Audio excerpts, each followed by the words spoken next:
Welcome to Africa's digital trade future. We're going to be talking about turning policy into practical steps for African entrepreneurs just like yourself. My name is Ifunanya, and who exactly am I? Well, for the sake of this series, I'm a Nigerian researcher exploring how digital trade rules shape small and medium-sized enterprises' competitiveness across Africa. This series will keep it simple, real, and useful. Let's get into it. So in today's digital economy, your idea is like your passport, to global markets. But without intellectual property protection, that is IP protection, that passport can be cancelled even before you leave the airport. That is real. In this episode, we'll explore how IP rights help African small businesses and medium-sized businesses as well compete in global e-commerce, from Alibaba to Amazon and the likes, even Temu as the new rave. Yes, we're going to learn about that. Now, have you ever feared that a copycat might steal your design overnight? If you're in the shoes, yes, I'm there as well. We're going to explore how IP can protect your ideas online and help your brand sell globally. Let's start with the basics. Let's get into it. With the basics. What exactly is IP? So intellectual property, which is also known as IP, intellectual property, I for intellectual, P for property. It includes a few key rights, but I'll talk about 3 rights in this episode. The first is trademark. So trademark basically protects your brand identity. Things like your brand name, your logo, your slogan. For example, I might have a brand called Her Majesty Speaks. Registering it as a trademark ensures that I have exclusive rights to use the name. It means that no other person can use that name without legal repercussions. The second right we'll be addressing is copyright. So copyright protects your creative work, like your photos, your videos, your design, your music, and stuff like that. Copyright protection gives you exclusive rights to reproduce, to distribute, and display your work. I mean, we've seen so many books that say you can't reproduce, distribute, or distribute this work without the exclusive rights given to you by the author. Yes, they copyrighted that product. And finally, for this episode, we'll be learning about patent. Patent protects your unique inventions or product design.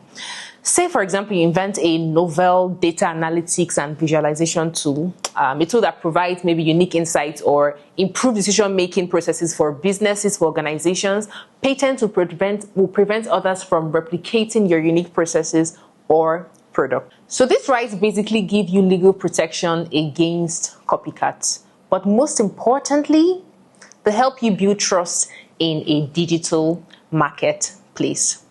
So now, why does IP matter for digital trade? Why on earth are we talking about IP? Why are we talking about intellectual property? That's because cross-border trade runs on trust. Buyers trust that what they purchase is authentic. Sellers trust that their brand and content won't be taken by copycats. So when you sell online, whether on Jumia, Konga, or even a website that ships to China or the US, customers want confidence, and confidence helps you as the seller. So your customers will ask questions like, is this thing I'm buying, is it real? This picture I'm seeing, is it going to match what I get? Is it even licensed? Now when you claim IP, platforms respect that claim. That is, platforms that you're selling on, they respect that claim of IP. And what this means is that you can report fake listings and get them taken down. That's when somebody lists what is originally yours, you can report it and the platform will take it down. You can also stop others from using your brand or copyright or copying your designs, rather. You can stop people from copying your designs and using your brand. And you can also build a reputation and brand loyalty that travels with your product. Wherever your product goes, your brand loyalty and reputation goes with it. So I have a friend in Lagos. She's going to be watching this. Shout out to you, girl. She sells Ankara purses online. She registered her trademark and watermarked her photos before sharing them online. And we were having a conversation and I had her do it. Anyways, one day she noticed that someone was lifting her products and they were posing like it was theirs. Now, because she had already filed a trusted brand claim, she shared proof of how it is hers, and the platform removed the product in hours, I believe. She keeps, and you know what this does for her is that she keeps her customers, the copycat is gone, and her brand looks professional and serious. IP helps you compete, and it wins you so much more than safety. It wins you trust, which is equal to sales. And we know what sales is equal to: more money. Customers are more confident and willing to buy when you have your product protected. And it also helps you bag partnerships. Buyers or distributors take you more seriously. They want solid IP when negotiating deals. And this is something a lot of African small and medium-sized enterprises do not pay attention to. And of course, pricing power. When you have a recognized brand and original design, you can charge more than generic listings. I mean, we can go on with so many examples, but we know that when your brand is recognized, you can charge better.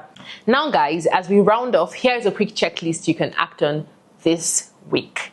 If you don't have one yet, please go choose a unique brand name and logo.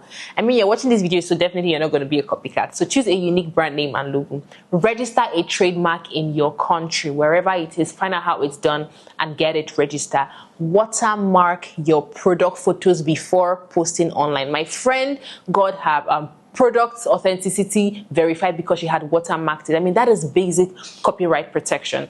And finally, store proof. I cannot overemphasize this. Keep your drafts, your receipts, your photos, all of that in a simple folder and have it dated with timestamps. Now, guys, the key shift is that you're both a seller and a brand owner. You're not just selling. When your brand feels protected and professional, platforms and customers treat you with a lot more respect. And that's how you stand out, and that's how you grow in this digital age of so much competition. Now that you have figured out your IP, in our next episode, we'll look at how African small and medium-sized enterprises can go global on digital platforms. Be sure to subscribe, share with a friend who sells online, and drop your IP questions below. I will make sure to check them out and respond to them. My name is Ifunanya, and I help African entrepreneurs protect their ideas and grow globally.